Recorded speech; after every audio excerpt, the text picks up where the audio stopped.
Hello everybody! Welcome to another Sunday Funday, and as you can see from the title, we of course saw Gretel and Hansel. All that is left is to make him.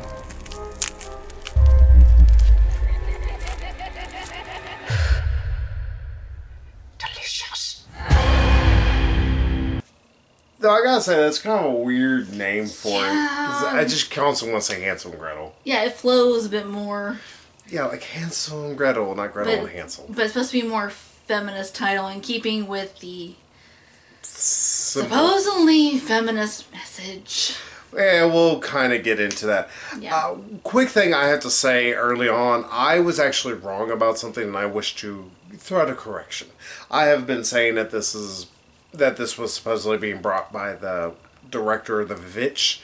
No, it has nothing to do with that guy. It's a totally different director. I think it's just the same production team. I don't know. Don't particularly care. I bought The Vitch because it was $4 and I was like, eventually I'll watch it. Still haven't gotten around to watching it. It's just one of those movies I just haven't watched yet. So I don't know how much these two movies are very similar. At least in terms of many things. And I'm going to lead us off for a change on the ideas or what's going on. Even though I am the bigger horror fan, so I would obviously have more of the opinion on this. Though calling this a horror movie is kind of not exactly true. Like, at best there is dark elements. It's a grim fairy tale. Like, obviously. Yeah, it's more about the mood and the atmosphere than it is about any actual horror, whether jump scares or otherwise. Which is kind of sad, because this movie really could have... One, it could have used that, because... Just starting off, this movie is fucking boring. Like, I know sometimes I'll say that about things, and then I try to articulate a little bit better. But straight up, this movie is so dull. There are long patches of where we, one, have to have the main character narrate. And dear God, do you not give a shit with her narration. And it's always about, oh, is this really happening? Or is this in my mind? Yeah, or talking about a story, or, oh, we're doing this because of this and this and that. Never letting the story just tell us what is happening. Because, to be fair, it's like, without the narration, I would get what is going on in this film. That was never needed. The narration, I believe, really kind of breaks a lot of immersion throughout this movie. It kind of really constantly kept pulling me out. It's like, oh yeah, you're watching a movie. Remember. And on top of everything, it's very, this wants to be poetic dialogue, but instead it just comes off as this artsy-fartsy, pretentious bullshit a lot of times. Yeah, some of the dialogue is almost modern, and some of it tries to be kind of like ye olden times of, oh, make haste to this one place. Like, yeah, and because of that, it constantly feels at odds with its surroundings. It feels like this was this writer's first ever screenplay. This was his first draft, and they decided, fuck it, just go with it. And because of that, there is long stretches of not a whole lot of anything really happening, which is not very good. First off, that makes a movie very, very, very slow. Even though this isn't even an hour and a half long, tell y'all. 1 hour and 27 minutes according to IMDb. Yeah, like, it's technically 3 minutes short of the hour and a half mark. And that's including the credits. Yeah. In unison. In stereo. Just, yeah, there are long moments where nothing is happening. She's just walking from the top of these very tall stairs down, down, down, down, down. And it's like, oh my God, just do something. Just, hurry up and get us down there, and so we can figure out what the hell's going on. It's like, I don't need to watch you go all the way down. It's like, Yeah, and it would be one thing if it was playing creepy mood music or anything like that. Like this kind of like constant synthetic noise that it wants to throw in. First of all, that's another issue. It's using pretty much synthesizers to create its noise. And yeah, I get it. Synthesizers can actually create a much more creepier atmosphere sometimes than orchestras do, and also they're cheaper. But here, it constantly feels like, okay, this is, again, another thing that's taking me out of the movie, because, again, hey, this is a very movie. And it's like, okay, well, why not use, like, just the strings of a violin, just slowly just make it just go down these stairs, or anything. Because if this wants to be a movie that's supposed to have some kind of suspense, some kind of thriller element, anything like that, it needs to have a decent soundtrack. And unfortunately, the best thing I can say about the soundtrack is it reminded me of the theme for Yu-Gi-Oh! It's not a comparison I would want to use for my grim fairy tale. Yeah. Because I will play it for you, and you'll probably go, fuck yeah, that's the end, or that's pretty much how the thing, it's how the end, how the original Yu-Gi-Oh! Show, of course, how it ended. I'm like, wait, that's the fucking Yu-Gi-Oh! Theme. It's like, and they play it a number of times, and the first time I thought I was going crazy. They kept playing, I'm like, motherfuckers, that is the Yu-Gi-Oh! Theme. Yeah, we talked a few weeks ago about 1917, how even when there's moments where nothing is really happening, they're just kind of wandering around some farm or something, there's still tension and urgency. Like, okay, we have to hurry up and deliver this message, and, you know, there could be enemies around every corner. You know, there was tension to every scene. Just about, there's not really any tension. I mean, so freaking slow. Nothing happens. And what does happen is, like, really unnecessary. Like, they meet this huntsman. Yeah, like, at the beginning, who sends them on this path where they end up at the witch's house. Yeah, because they get lost after eating mushrooms. I don't know. And on top of everything... I honestly thought it was all going to be in her mind from the mushrooms, everything with the witch. Yeah, it would have been really fucking aggravating. That would have pissed me off. It's like, okay, thankfully it didn't do that, but... Still wasted our goddamn time. I was like, there's not much better what it ended up doing. Yeah. But yeah, the main plot of the film, their mother is crazy because... Crazy with grief, I guess, because their father died. Yeah, and like she threatens to kill the kids if they don't leave, so they leave. And if we have to also touch on something, if you're one of these people don't like the movies where they all kind of just talk very quietly like this, except for when it needs to be something that they scream for no reason, you're going to hate this because that's always what happens. Yeah, it's like everybody's mumbling their lines, especially the board queen. Yeah. The witch, pretty much. Krieg, or however you pronounce her name. I'm calling her board queen. Yeah, that's why. I'm just going to call her that. I don't care what her name was in this movie. Or she's the witch, if you want to think about it. Hulda was supposed to be her name. I couldn't make heads or tails of what she was saying a lot of times. Again, yes. Mumbling, and I don't know if it's her natural accent, but it obviously has an accent. It sort of sounds like a Gaelic accent is the best way I can describe it. It's not really Scottish, it's not really Irish, it's just this mush, and I cannot fucking understand it. I would say it's a muddled accent like Pierce Brosnan's tan. Mm-hmm. Oh, so your accent's a little muddled. Hustle like a tan. And again, that's another point where they should add more creepy elements. They should have, like, the creepiest thing she does is at the point when you see in the trailers where she pulls out a lock of the kid's hair and she smells it. But, like, other than that, she really doesn't do much in the way of creepy things. And not only that, but she doesn't come up till nearly halfway through the movie.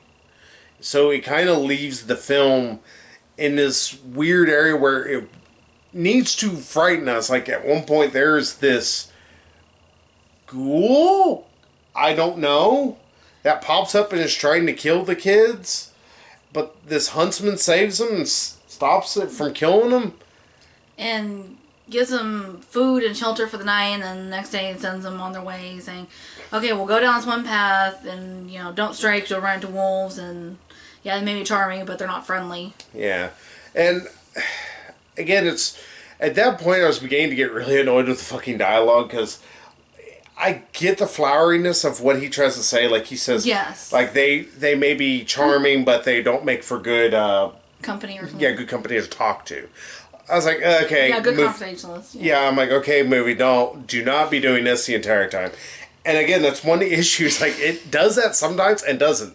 Yeah, it's like it started out this whole big, like, don't talk to strangers kind of thing. It's like, okay, we really need a whole movie to tell us this. And, like, we grew up learning about stranger danger. I think we were the original generation of stranger danger. Mm-hmm.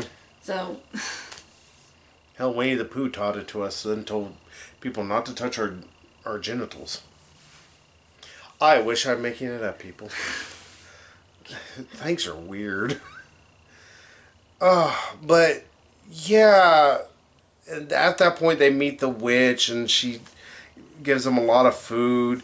Eventually kind of learn how the food is made. That is the creepiest part of it. Yeah, that was like the only really like kind of horror element of it. Yeah, you learn that it's pretty much her transmogrifying children's parts. Yeah, basically she eats children and then she'll dump out their body parts and like onto the table and then just like do this magic and it'll transform into this feast. Yeah. And she uses that to lure in children from who are getting lost in the woods. But the only reason she takes any like care any care whatsoever towards Gretel throughout this entire film is because she can see she has magic. Never mind this, it just comes up once I get there. Yeah, it's kind of implied throughout the film. She has second sight, what they call it. Basically, she can see things that aren't there and like see things for what they really are.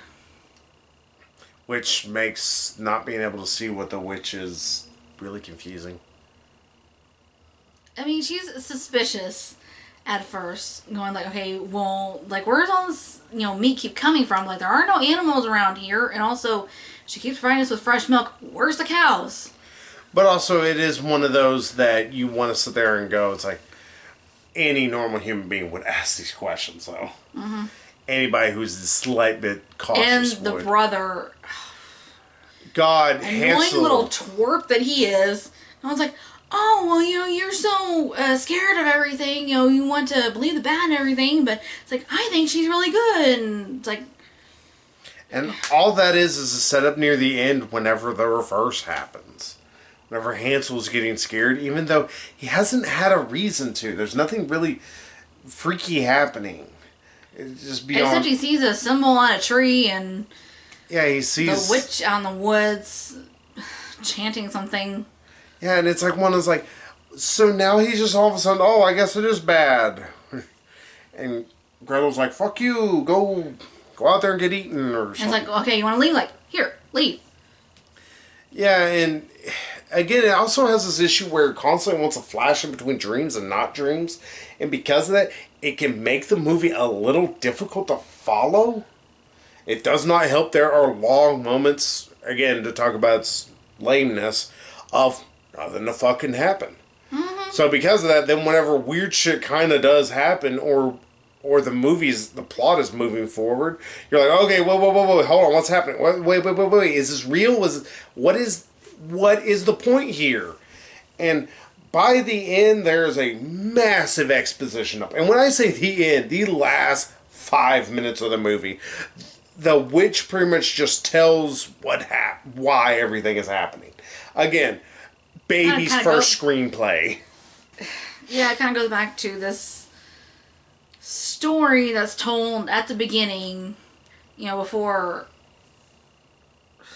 Gretel and Hansel, that there was this daughter, she had second sight, but she was originally going to die. But yeah, I think it's like as a baby, like she was sick, and father took her to this witch to, cure her, and the witch cured her, but it left her with this darkness inside of her. But she also had power, she could see the future, but she could also make things happen, like kill people or make them kill themselves. Yeah, and that's never really brought up, per se. Like, that character doesn't appear in the rest of the movie, except for in the witch's flashback. I was like, okay, well, this is this character growing up. No, this is the mother of the girl. Who was like getting ready to kill her daughter, and then her daughter convinced her to kill and devour her other two children. So that way she to can access her own powers, her own magic, or whatever. Yeah, and that's where the message of the movie comes. The feminist message is what it believes. Throw off the yoke of motherhood. Yeah, and I will let you take the reins on this one. You can hop on that pony. Okay, Genuine. Yeah, it's so... I think it's trying to be feminist of, we women are magic, we're special, we are one with nature, and everything is like, okay, that's fine, that's awesome, but then it just kind of seems like it's telling us that we can only do this if we access some dark part of ourselves and, again, throw off the yoke of motherhood and devour our children. Devour whatever is like holding us back, like our husbands, our children, our siblings, what have you. It's like an introvert's wet dream. It's like whatever is holding you back from being your true self, like then we must kill it and devour it. I guess make it part of ourselves. Yeah, it wants to have this message, but it's so confused in how it's trying to deliver it, and it doesn't seem to understand how it wants to give this message, so it kind of feels confounding at times. It's so feminist as to be, like, anti-feminist. Like, it's so pro-woman, but it's, like, so anti-family and anti-motherhood, just totally disregarding the fact that motherhood is one of the things that makes being a woman awesome. And it's a thing that... Not saying motherhood's for everybody, just... Yeah, I'm about to say, anybody can be a mother if they wish to, if they don't want to. That's cool. And that's the thing, it's like, it takes such a weird stance, and it's because of that the movie really loses its own symbolism, so then you have to fall back on the movie, and you remember, oh yeah, this movie's fucking terrible. Like, pretty much we can find our magic, but then when we have kids, they become burdens upon us that strips our magic. In fact, there's a phrase that's constantly thrown around in the movie that nothing can be given without something taken away.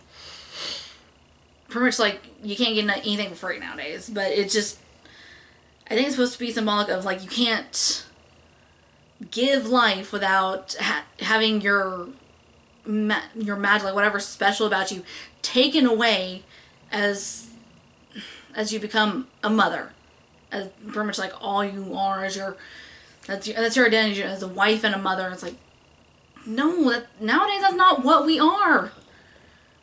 You are what you wish to make yourself. Yes. And that's the one thing the movie kind of just misses completely. It's it's so pro-woman. It's like, it's almost like feminazi.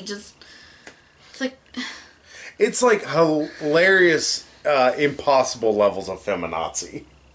Is the best way to describe it. Like, it's like, oh, hey, yeah, no woman is this insane. Well, maybe. Jill Stein might.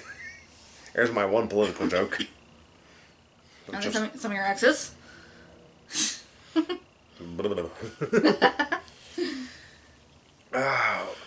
But because of the fact that this movie, its message is at best muddled, to the point to where it doesn't really understand what it wants to say, you have to lean on the fact, okay, well, let me try and dissect the movie at hand and see if this is any good, beyond the fact this message really seems to be fucking lost in and of itself. Oh, the movie's fucking terrible.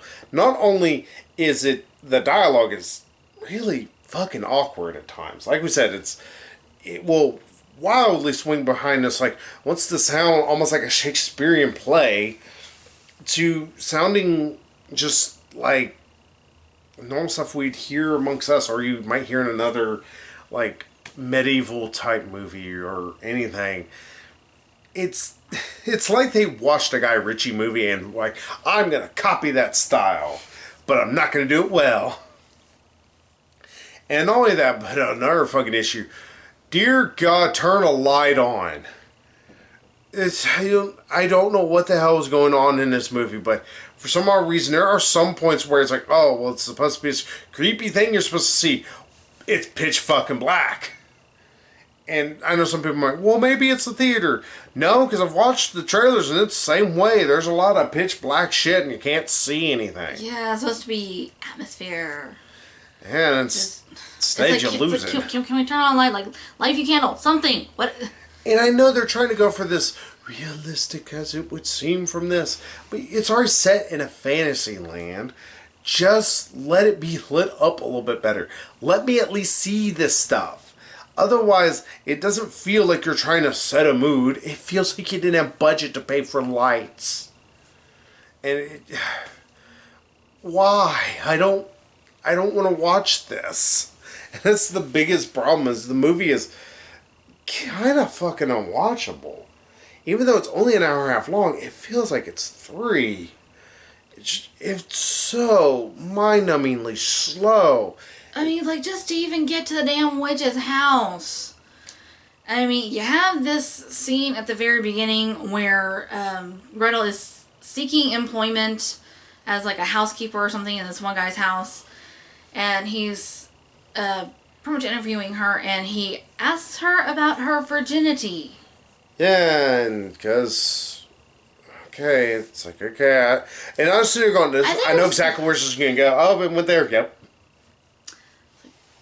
Let me guess. Is trying to make a point about the Madonna horror complex.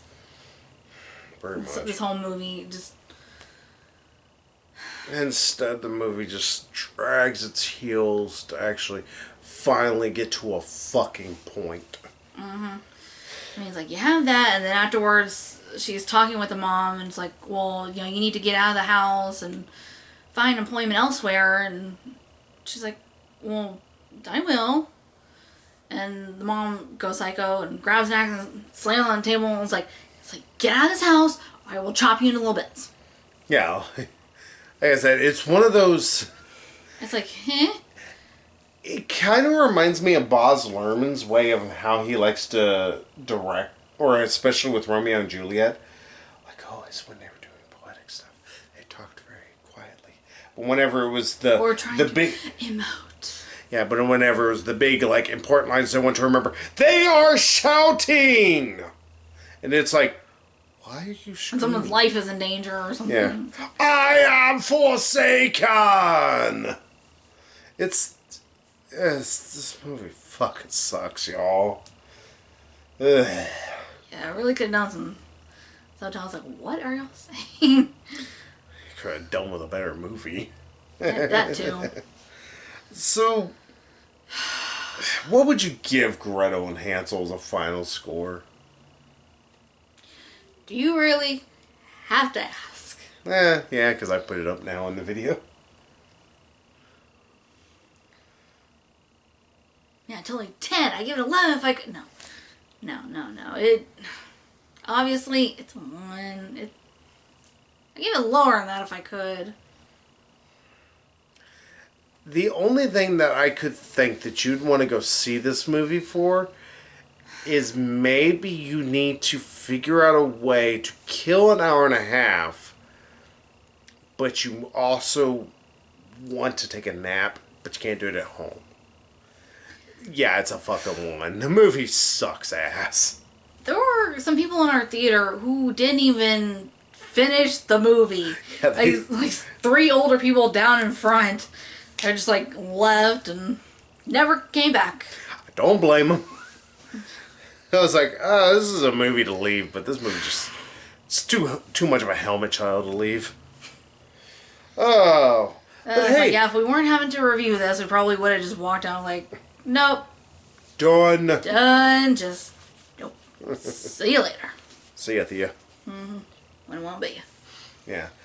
But hey, it is now February, and even though it's going to be technically a shorter month, we still will be reviewing movies as always. So we're going to talk about what we're going to be seeing throughout February. And, yeah, you know, we're going to be seeing Last Week's Birds of Prey. I said the trailers look like ass. The whole movie does not seem like a good idea. I don't know why we cannot give the Huntress and Black Canary, or hell, Cassandra. We're all Cassandra fucking Cain in this too. Never mind, we haven't really properly introduced Batman worth a damn. Ugh, yeah, I don't know why we can't just give the Huntress and Black Canary their own fucking movies. I would prefer that so much more. Well, at least Joker is not going to be in this.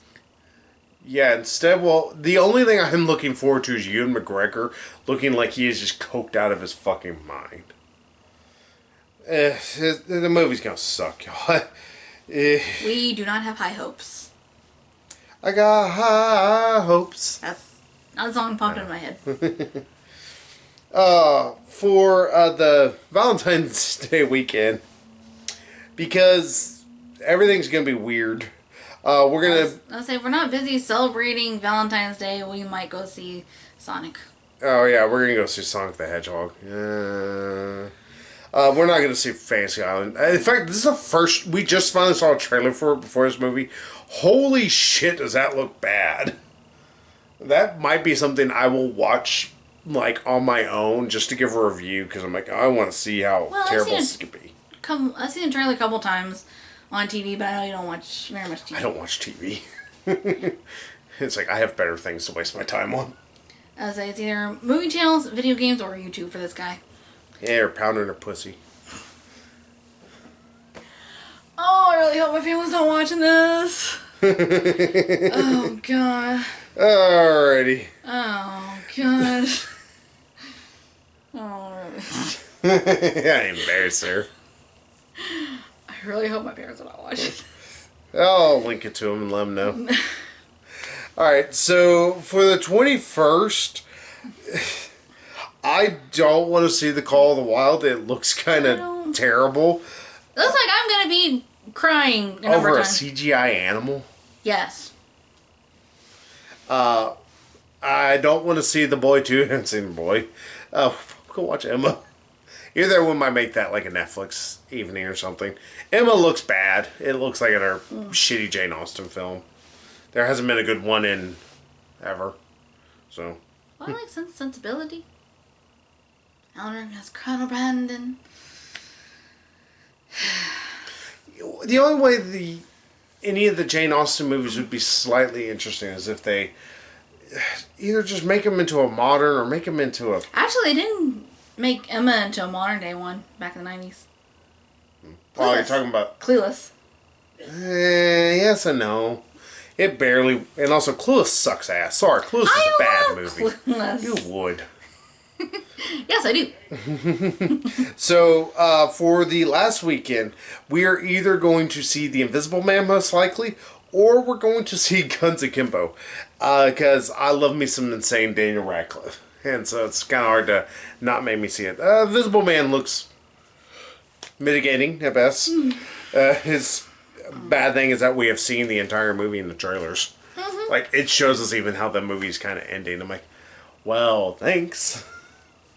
And I know exactly how it's going to end. She's going to think he's dead. And then, like, at the end, she's going to notice, like, he's still alive. That's how the movie's going to end. It's one that's like, God, y'all really gave away the whole fucking movie. Yeah, like, they're trying to get across, like, okay, she's being driven insane, but she's not really insane because her ex is there invisible and... Yeah, just, it's the best way to put it. Like, And, like, just kind of go with the, like, oh, you know, is she insane? Or is he, it's like, oh, he's able to turn himself invisible and he's haunting me, he's talking to me. Yeah, it's like, that was what the original trailer kind of did. I'm like, okay, this might be interesting. Yeah, and then you see more and more of it, just... Yeah, and instead you see, yeah, it is a guy who, he has made himself invisible, and you see, like, the apparatus he used and everything. It's like, well, what the fuck, movie? Yeah, you see him, like, attacking all these people, and her trying to fight back, and it's like... Yeah, and it's also one of those that it doesn't make a lot of sense, breaking down the Invisible Man's trailers. It's like, okay, he's invisible. He's not goddamn Superman. He's like overpowering like 12 guys. Sure, he's invisible, but you still feel him. I'll say, at most he can evade their attacks because they don't know where exactly he is. Yeah, like he's somehow like judo chopping cops and pulling out their guns, shooting them, and it's like, the fuck is this? Am I watching like some other superhero movie? What the hell is happening right now? I don't know. That's the reason why I'm almost wanting to see Guns Akimbo more. It looks nutty in the best ways, and at least I technically don't already know everything's happening in it. But hey, that's how February's shaping out. Looks like a lot of meh at best. Actually, it looks really rough. Song's not gonna be good, y'all. Song's gonna be bad. Like the CGI at least looks better, or at least the characters on it. The movie still sounds like shit. I like the part where we're in the bar and like they're playing darts. Oh, let me show you how it's done. Like every which way. Mm-hmm. Yep, that's you when you're non-aim. How ever would you say that? I think you know. I have perfect aim. Yeah, for nothing. I still don't know how I managed to embed that one dart in the ceiling, like partway between like the wall and the ceiling. Because you're special. It's like how did I manage to accomplish this? But hey, we'll see y'all next week with Birds of Prey, and I'll probably be blowing my brains out. Because, No, to see him swing. yeah. Feet. By swinging. But hey, we'll see y'all then. So until then, bye-bye, everybody.